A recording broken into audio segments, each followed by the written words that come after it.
News 7 Tamil பக்தி YouTube நேயர்களுக்கு வணக்கம். நாம் நேற்று வாயிலாருடைய புராணத்தை தொடர்ந்து சிந்தித்தோம். அதன் தொடர்ச்சியை இன்று நாம் காணலாம். நம்முடைய வாயிலார் என போற்றப்பெறுகின்ற நாயனார் மயிலாப்பூரில் வணிகர் குலத்தில் வந்து அவதரித்தார். இவர் இறைவன்பால் கொண்ட அன்பு காரணமாக நெஞ்சத்தில் கோயில் அமைத்து இறைவனுக்கு பூசை செய்கிறார். அந்த பூசை எப்படி இருக்கிறது என்று சொல்லும் பொழுது, உறவாதிதனை ஒளி விளக்கு சுடர் ஏற்றி என்று குறிப்பிடுகிறார். ஒரு கோயில் என்று சொல்லும் பொழுது அது எவ்வாறு அமையப்பெறுகிறதோ அதை தன் நெஞ்சத்திலே வைத்து கொண்டார். அந்த நெஞ்ச கோயிலில் இறைவனுக்கு இன்றியமையதாக இருப்பது விளக்கு என்று சொல்லக்கூடிய தீபம் ஏற்றுதல். இன்றும் கூட இறைவருடைய வழிபாட்டில் தொடர்ந்து விளக்கேற்றுதல், திருவிளக்கு ஏற்றுதல் என்பது தனித்துவம் உடையதாக இருக்கிறது. அதனால தான் இல்லத்தில் நாம் இறைவனை வணங்குகிற பொழுது மறவாது விளக்கேற்றி வைத்துவிட்டு வழிபாடு செய்ய தொடங்குகிறோம். ஏன் விளக்கேற்ற வேண்டும் என்று சொன்னால், அது ஆழமான கருத்தை கொண்டிருப்பது. அந்த சுடர் எப்படி இருளை நீக்கி பொருளை நமக்கு காட்டுகிறதோ, அதுபோல ஒவ்வொருவருடைய அறிவுக்குள்ளும் அறியாமை என்கிற இருள் என்பது கலந்தே நிற்கிறது. அந்த அறியாமையாக இருள் நீங்க வேண்டும் என்றால் ஒரு விளக்கை ஏற்றி வைக்க வேண்டும். அது என்ன விளக்கு? வெளியே என்று சொன்னால் நாம் எண்ணெய் விளக்கோ நெய் விளக்கோ அல்லது மின்சார விளக்குகள் கொண்டு ஏற்றி வைக்கலாம். ஆனால் நெஞ்ச கோயிலிலே ஒரு விளக்கு ஏற்றி வைக்க வேண்டும் என்றால் அது என்ன விளக்கு என்று சொன்னால், திருநாவுக்கரசர் குறிப்பிடுவார், நமச்சிவாய என்கின்ற விளக்கு என்று குறிப்பிடுவார். இல்லக விளக்கது இருள் கெடுப்பது, சொல்லக விளக்கது சோதி உள்ளது, பல்லக விளக்கது பலரும் காண்பது, நல் அக விளக்கது நமச்சிவாயவே என்று திருநாவுக்கரசு பெருமான் அருளியிருக்கிறார். அந்த கருத்தை அப்படியே இங்கே வைத்துக் கொள்வீர்களானால், நெஞ்ச கோயிலை அமைத்தவர் உறவாதி தனை உணரும் ஒளி விளக்கு சுடர் ஏற்றி என்று பொழுது 5 எழுத்து என்கிற மந்திரத்தை கொண்டு அங்கு இறைவனுக்கு விளக்கேற்றி வைத்து கொண்டு அதனைத் தொடர்ந்து இரவாத ஆனந்தம் எனும் திருமஞ்சனம் ஆட்டி, அடுத்தது இறைவனுக்கு அபிடேகம் செய்தல் என்பது இன்றியமையாத ஒன்று. அபிடேகத்தை சொல்லுகின்ற பொழுது தமிழில் திருமஞ்சனம் என்று பெயர். வடமொழியில் அபிஷேகம் என்று குறிப்பிடுவார்கள், தமிழில் திருமஞ்சனம் என்று சொல்லப்பெறுவது. தாயுமான சுவாமிகள் இதை அப்படியே ஒரு வரியில் அவங்களும் காட்டியிருப்பார். நெஞ்சகமே கோயில் நினைவே சுகந்தம் அன்பே மஞ்சன நீர் பூசை கொள்ள வாராய் பராபரமே என்று அழைத்திருப்பதை தாயுமானவருடைய திருவாக்கில் காண முடியும். அது மாதிரி இங்கே சொன்னார், இரவாத ஆனந்தம் எனும் திருமஞ்சனம் ஆட்டி.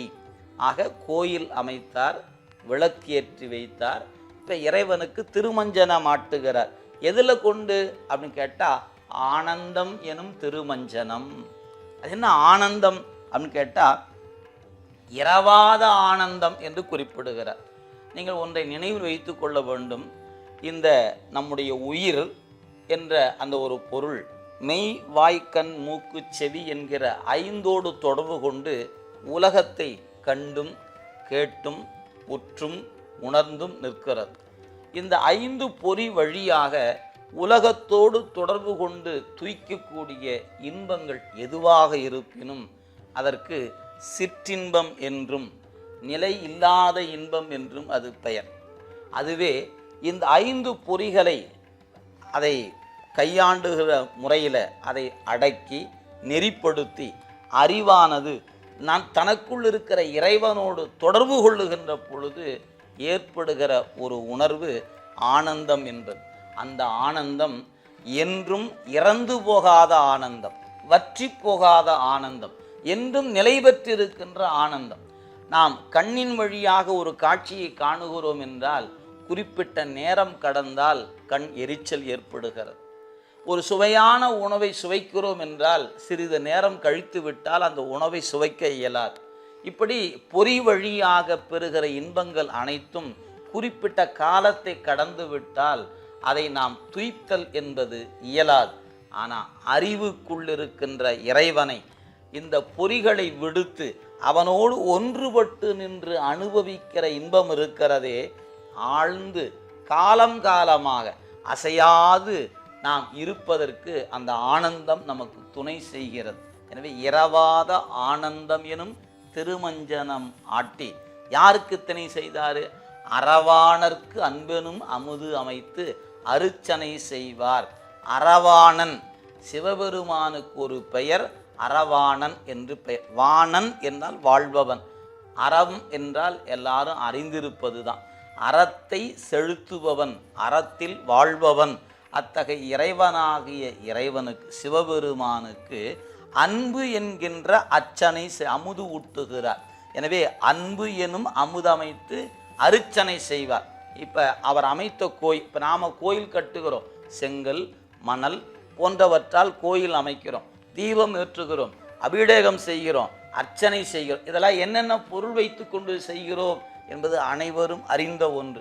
ஆனால் நம் நாயனார் மனத்தை கோயிலாக்கினார், உறவு என்பதை சுடராக்கினார். அந்த ஐந்தெழுத்து மந்திரத்தை தீபமாக ஏற்றிக்கொண்டு இரவாத ஆனந்தத்தை திருமஞ்சனமாக ஆட்டி அன்பை அமுதாக ஊட்டினார், அன்பினை அர்ச்சனை செய்தார் என்று மிக அழகான ஒரு நுட்பமான மிகச்சிறந்த ஒரு வழிபாட்டை 4 வரிக்குள் சேக்கிழார் பெருமான் நமக்கு காட்டியிருக்கிறார். இதை பற்றிய விரிவுகளை நீங்கள் அகப்பூசை என்று சொல்லப்பெறுகின்ற சைவ சித்தாந்த செந்நெறியில் அதற்கான குறிப்புகள் காணப்பெறுகின்றன. அங்கு நீங்கள் விரிவாக பார்த்து கொள்ளலாம். இங்கே குறிப்பாக நமக்கு உணர்த்தி இருக்கிறார். அத்தகைய அக வழிபாட்டை செய்து வந்தவர் நம் வாயிலார் என்று குறிப்பிடுகிறார். அகமலர்ந்த அர்ச்சனை என்று அதை பின்னே குறித்திருக்கிறார். இந்த அர்ச்சனை காரணமாக சிவபெருமானுடைய திருவடியில நிலைத்த இன்பத்தை பெறுகிற பேறு பெற்றார் நம்முடைய வாயிலார் என போற்ற பெறுகின்ற நம் நாயனார். அதான் சொல்றார், திகழ நெடுநாள் செய்து சிவபெருமான் அடிக்கு புகழ் அமைத்து தொழுதிருந்தார் புண்ணிய மெய் தொண்டானார் என்று காட்டுகிறார். நீராறும் சடையாரை நீடு மன ஆலயத்தில் ஆராத அன்பினால் அர்ச்சனை செய்து அடியவர்வால் பேராத நெறி பெற்ற பெருந்தகையார் தம்மை போற்றி என்று அவர் வரலாற்றை நிறைவு செய்து காட்டுகிறார். ஆக ஆராத அன்பு, இந்த அன்பு நிறைவு பெறாத அன்புங்கிறார். ஏன்? இறைவன்பால் கொண்ட அன்பு என்பதனால் நிறைவு பெறாத அன்பு கொண்டு அர்ச்சனை புரிந்து இறைவன் திருவடி நீழலில் கலந்தார். நம் வாயிலார் என்ற வரலாற்றை சிந்தித்து நாம் நாளை மற்றொரு வரலாற்றை சிந்திப்போம் என்று சொல்லி அன்பர் பெருமக்கள் தொடர்ந்து இணைந்திருங்கள். நியூஸ் 7 தமிழ் பக்தி யூடியூப் சேனல். திருச்சிற்றம்பலம்.